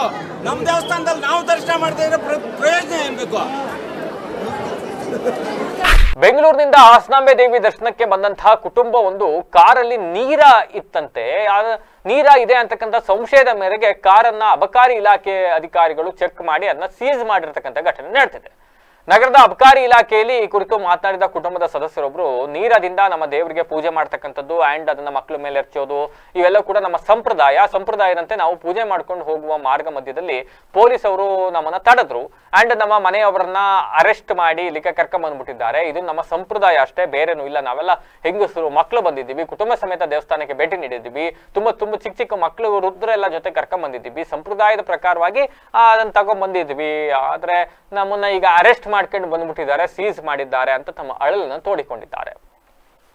ಸಂಪ್ರದಾಯ ಹೌದು, ನೀರವನ್ನು ಇಟ್ಕೊಂಬಾರ್ದ ಏನೋ, ನನಗೆ ಅದ್ರ ಬಗ್ಗೆ ಕಂಪ್ಲೀಟ್ ಐಡಿಯಾ ಇಲ್ಲ. ಅರೆಸ್ಟ್ ಮಾಡಿದ್ದಾರಂತೆ ಅಂಡ್ ಅವರು ಕೂಡ ಅಸಮಾಧಾನ ಹೊರ ಹಾಕಿದ್ದಾರೆ. ನಮಸ್ಕಾರ. ನಾವು ಬೆಂಗಳೂರಿಂದ ಇಲ್ಲಿ ಹಾಸನಾಂಬೆ ದರ್ಶನಕ್ಕೆ ಬಂದಿರ್ತೀರಿ. ನಾವು ಇಲ್ಲಿ ಹಾಸನಾಂಬೆ ದರ್ಶನ ನೈಟು 12 ಗಂಟೆ 1 ಗಂಟೆ ಮುಗ್ದಿರುತ್ತೆ. ಹಾಗೆ ನಮ್ಮ ಸಂಪ್ರದಾಯದಂತೆ ನಾವು ನಮ್ಮ ಸಂಪ್ರದಾಯದಂತೆ ಅಲ್ಲಿ ಪುರದಮ್ಮಗೆ ನೀರ ಇಟ್ಟು ಪೂಜೆ ಮಾಡ್ತೀವಿ. ಅದು ನಮ್ಮ ಸಂಪ್ರದಾಯದಲ್ಲಿ ನಮ್ಮ ವಂಶದಲ್ಲಿ ಯಾರು ಮಾಡ್ತಾ ಇರ್ತಾರೋ ಅವ್ರನ್ನ ಮಾತ್ರ ಕರ್ಕೊಂಬಂದು ಇಲ್ಲೇ ಪೂಜೆ ಮಾಡಿಸಿ ನಮ್ಮ ಮನೆಯಲ್ಲಿ ಹೋಗಿ ನಾವು ಹಂದಿ ಕಡ್ದು ಮನೆಯವ್ರಿಗೆಲ್ಲ ಊಟ ಉಪಚಾರ ಮಾಡಿಸಿ ಪೂಜೆ ಮಾಡಿ ಮುಗಿಸಿ ನಮ್ಮ ಸಂಪ್ರದಾಯವನ್ನು ಮುಗಿಸ್ತೀವಿ. ಆದರೆ ಇಲ್ಲಿ ಏನಾಯ್ತಂದರೆ ನಾವಿಲ್ಲಿ ಪುರದಮ್ಮ ದೇವಸ್ಥಾನ ಹತ್ರ ಹೋಗೋವಾಗ ಅಲ್ಲಿ ಗುರು ಮುಲ್ಲೇಶ್ವರ ಅಲ್ಲಿ ಸರ್ಕಲಲ್ಲಿ ಅಬಕಾರಿ ಅಧಿಕಾರಿಗಳು ಇರ್ತಾರಂತೆ, ನಮಗೆ ಗೊತ್ತಿರಲಿಲ್ಲ. ಅವರು ಏನು ಮಾಡಿದ್ದಾರೆ ಅಂದರೆ ಸಡನ್ನಾಗಿ ನಾವು ಹೋಗಿದ ತಕ್ಷಣ ಎಲ್ಲ ವೆಹಿಕಲ್ಸ್ ಚೆಕ್ ಮಾಡ್ತೀನಿ ಅಂದ್ಬಿಟ್ಟು ಹಿಂದೆ ಕಾರಿನ ಡಿಕ್ಕಿ ಹಿಂದೆ ಇದ್ದ ನೀರವನ್ನು ನೋಡಿ ನಮಗೆ ತಿಳಿದಿರೋ ಹಾಗೆ ವಿಡಿಯೋಗಳನ್ನು ಮಾಡಿ ಲೈವ್ ಕಾಸ್ಟ್ ಮಾಡಿ ಅವರು FIR ಮಾಡಿದ್ದೀನಿ ಅಂತ ಹೇಳ್ತಾ ಇದ್ದಾರೆ. ಆದರೆ ಇಲ್ಲಿ ಬಂದು ನೋಡಿದ್ರೆ ಅಲ್ಲೇ ಆಗಿದೆ FIR. ಇಲ್ಲಿ ಮಾತಾಡೋಂಗಿಲ್ಲ, ನೀವೇನಿದ್ರೂ ಅಲ್ಲೇ DC ಹತ್ರ ಮಾತಾಡಬೇಕಾಗಿತ್ತು, ಇಲ್ಲಾಂದರೆ ಯಾರಿಗಾನ ಫೋನ್ ಮಾಡಿ ಹೆಲ್ಪ್ ಕೇಳಬೇಕಾಗಿತ್ತು ಅಂತ ಮಾತನಾಡ್ತಿದ್ದಾರೆ ಅವರು. ನಮಗೆ ಇಲ್ಲಿ ಏನು ಮಾಡಬೇಕಂತ ಯೋಚಿಸ್ತಾ ಇಲ್ಲ. ಅಂದರೆ ನಮಗೆ ಇದ್ರ ಬಗ್ಗೆ ಅರಿವು ಇಲ್ಲ. ಏನಂದರೆ ನಾವು ಸಾಂಪ್ರದಾಯವಂತೆ ಎಲ್ಲ ದೇವ್ರುಗಳೇ ಬೆಂಗಳೂರಿಂದ ಹಾಸನಾಂಬೆ ದೇವಸ್ಥಾನಕ್ಕಂತ ನೈಟ್ ಬಂದಿದ್ದೀವಿ ಸರ್. 2 ಗಂಟೆ ದರ್ಶನ ಆಯಿತು. ದರ್ಶನ ಮಾಡ್ಕೊಂಡು ನಾವು ಅಲ್ಲಿ ರೂಮ್ ಮಾಡಿಕೊಂಡು ಸ್ನಾನ ಗಿನ ಎಲ್ಲ ಮಾಡಿಕೊಂಡು ಕುರ್ಮುಡಿ ದೇವಸ್ಥಾನಕ್ಕೆ ಅಂತ ಹೋಗ್ತಾ ಇದ್ವಿ. ನಮ್ಮ ದೇವ್ರು ಇದೆ, ಮನೆ ದೇವ್ರು ಮಾಡೋಣ ಅಂದ್ಬಿಟ್ಟು ಹಂಗೆ ಹೋಗ್ತಾ ಇದ್ರೆ ಅವರೇ ಅಲ್ಲಿ ಅದ್ಯಾವುದೋ ರೋಡಲ್ಲಿ ನಮ್ಮನ್ನು ಅಡ್ಡ ಹಾಕಿದ್ರು. ಕಾರ್ ಅಡ್ಡ ಹಾಕಿ ನೋಡಿದ್ರೆ ಹಿಂದೆಗಡೆ ಡಿಕ್ಕಿನಲ್ಲಿ ಈ ಥರ ಇತ್ತು, ಅದು ನೀರ ಅಂತ. ಅದು ಬರೀ ನೀರು, ನಾವು ದೇವರಿಗೆ ಪೂಜೆ ಮಾಡಿ ಅದನ್ನು ಅರ್ಪಣೆ ಮಾಡ್ತೀವಿ. ನೀರು ಅರ್ಪಣೆ ಮಾಡಿ ಅದನ್ನ ಮಕ್ಕಳ ಮೇಲೆ ಎಲ್ಲ ಚೆಲ್ಲಿ ಆ ಥರ ಇದು ಮಾಡ್ತೀವಿ. ನಮ್ದೊಂದು ಶಾಸ್ತ್ರ ಇದೆ, ಅದು ಆ ಥರ ಮಾಡ್ಕೊಂಡು ನಾವು ಇದು ಮಾಡ್ಕೊಂಡು ಹೋಗ್ತಾ ಇದ್ರೆ ಹಿಡಿದ್ಬಿಟ್ಟು ಅದನ್ನೇ ದೊಡ್ಡ ಇದು ಇಶ್ಯೂ ಮಾಡಿಕೊಂಡು ಮಕ್ಕಳು ಮರಿಗಳು ಎಷ್ಟು ರಿಕ್ವೆಸ್ಟ್ ಮಾಡಿದ್ರು ಬಿಟ್ಟಿಲ್ಲ. ಬೆಳಗ್ಗೆ ರಾತ್ರಿ 3 ಗಂಟೆಯಿಂದ ಸಾಯಂಕಾಲ 3 ಗಂಟೆಯಿಂದ ಉಪವಾಸ ಇದ್ದೀವಿ. ದೇವಸ್ಥಾನದೊಳಗೂ ನಮ್ಗೆ ಏನು ಇಲ್ಲ. ಹಾಸನಾಂಬಕ್ಕೆ ಅಂತಾನೆ ಬಂದಿದ್ದು ನಾವು. 2 ಗಂಟೆ ರಾತ್ರಿ ಆಯ್ತು. ಹೋಟ್ಲೆಲ್ಲ ಹುಡುಕಿದ್ವಿ, ಊಟ ಇಲ್ಲ, ಏನು ಇಲ್ಲ. ಎಲ್ಲಂಗ ರೂಮ್ ಸಿಕ್ತು, ರೂಮ್ ಮಾಡ್ಕೊಂಡು ಮಲಗಿ ಮತ್ತೆ ಸ್ನಾನ ಗಿನ ಮಾಡ್ಕೊಂಡು ಬರ್ತಾ ಇರೋ ದಾರಿನಲ್ಲಿ ಅಲ್ಲಿ ಅವ್ರು ಹಿಡಿದ್ರು. ದೇವಸ್ಥಾನಕ್ಕೆ ಹೋಗ್ಬಿಟ್ಟು ಅಲ್ಲಿ ನಮ್ ದೇವ್ರು ಮಾಡ್ಕೊಂಡು ಹೋಗೋಣ ಅನ್ಬಿಟ್ಟು ದೇವಸ್ಥಾನಕ್ಕೆ ಅಂತ ಹೋಗ್ತಾ ಹಿಡ್ದಿದ್ದು. ಹೋಗೋ ದಾರಿನಲ್ಲಿ ಅವರೇ ಸ್ಟಾಪ್ ಮಾಡಿ ಹಿಡ್ದಿದ್ದು. ನಾವ್ ಹಂಗೆ ಅಷ್ಟು ದೊಡ್ಡ ತಪ್ಪು ಮಾಡಿದ್ರೆ ನಾವು ಮುಚ್ಚಿಟ್ಕೊಂಡು ಎಂಜಾಯ್ ಮಾಡ್ಕೊಂಡು ಹೋಗ್ಬೋದಾಗಿತ್ತಲ್ಲ. ಡಿಕ್ಕಿನಲ್ಲಿ ನೀರ ಅಂತ ಅದು ಇದ್ದಿದ್ದು ನಮ್ ಮನೆ ದೇವ್ರು ಮಾಡೋದದು. ಅದು ಶಾಸ್ತ್ರಕ್ಕೆ ಅಲ್ಲೇ ದೇವ್ರಿಗೆಲ್ಲ ಹಾಕಿ ಮಕ್ಕಳ. ಈಗ ಮತ್ತೊಮ್ಮೆ ಹೆಡ್ಲೈನ್ಸ್. ಬಹಿರಂಗ ಚರ್ಚೆಗೆ ನಾನು ಸಿದ್ಧ, ರಾಜ್ಯಾದ್ಯಂತ ಪ್ರವಾಸ ಮಾಡ್ತೀನಿ. ಹಾಸನಾಂಬೆ ದರ್ಶನ ವೇಳೆ ಕೇಂದ್ರ ಸಚಿವ HD ಕುಮಾರಸ್ವಾಮಿ ಹೇಳಿಕೆ. JDS ಶಾಸಕರಿಂದಲೂ ಸಾಮೂಹಿಕ ದರ್ಶನ. ಕೇಂದ್ರ ಸಚಿವ HD ಕುಮಾರಸ್ವಾಮಿಗೆ ಜಿಲ್ಲಾಡಳಿತದಿಂದ ಅಪಮಾನ. ದೇವಸ್ಥಾನದ ಆವರಣದಲ್ಲಿ ಗೌರವ ಸಮರ್ಪಣೆಗೆ ಮುಂದೆ ಬಾರದ ಜಿಲ್ಲಾಡಳಿತದ ಅಧಿಕಾರಿಗಳು. JDS ಮುಖಂಡರ ಅಸಮಾಧಾನ. ಹಾಸನಾಂಬೆ ದರ್ಶನಕ್ಕೆ ಹರಿದು ಬಂದ ಭಕ್ತ ಸಾಗರ. ಎಲ್ಲ ಸರತಿ ಸಾಲುಗಳು ಹೌಸ್ಫುಲ್. ಈವರೆಗೆ 13.89 ಲಕ್ಷ ಭಕ್ತರಿಂದ ಭೇಟಿ. ನಿರೀಕ್ಷೆಗೂ ಮೀರಿ ಭಕ್ತರ ಆಗಮನ. ಶಾಂತಚಿತ್ತವಾಗಿ ದೇವಿ ದರ್ಶನ ಪಡೆಯಲು ಜಿಲ್ಲಾಧಿಕಾರಿ ಲತಾ ಕುಮಾರಿ ಸಲಹೆ.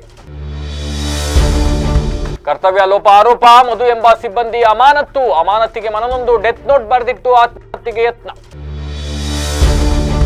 ಹಾಸನಾಂಬೆ ದೇವಿ ದರ್ಶನದಲ್ಲಿ ವಿಐಪಿಗಳಿಗೆ ಹೆಚ್ಚಿನ ಪ್ರಾಮುಖ್ಯತೆ. 1000 ರು ಕೊಟ್ಟರೂ ದರ್ಶನದ ಭಾಗ್ಯವಿಲ್ಲ. ಪೊಲೀಸರ ವಿರುದ್ಧ ಸಾರ್ವಜನಿಕರ ಆಕ್ರೋಶ. ಹಾಸನಾಂಬ ಜಾತ್ರಾ ಮಹೋತ್ಸವ ಹಿನ್ನೆಲೆ ಫಲಪುಷ್ಪ ಪ್ರದರ್ಶನಕ್ಕೆ ಚಾಲನೆ. ನೋಡುಗರ ಕಣ್ಮನ ಸೆಳೆಯುತ್ತಿರೋ ಪ್ರದರ್ಶನ. ಹಾಸನಾಂಬೆ ದರ್ಶನಕ್ಕೆ ಬಂದ ಭಕ್ತರ ಕಾರೊಂದರಲ್ಲಿ ನೀರ ಪತ್ತೆ. ಕಾರ್ ಸೀಸ್ ಮಾಡಿದ ಅಬಕಾರಿ ಇಲಾಖೆ ಮುಂದೆ ಅಳಲು ತೋಡಿಕೊಂಡ ಕುಟುಂಬಸ್ಥರು. ಇದಾಗಿತ್ತು ವಿಶೇಷ. ನಿರಂತರ ಸುದ್ದಿಗಾಗಿ ನೋಡ್ತಾರೆ BBC TV. ಸತ್ಯದ ಕಡೆ ನಮ್ಮ ನಡೆ.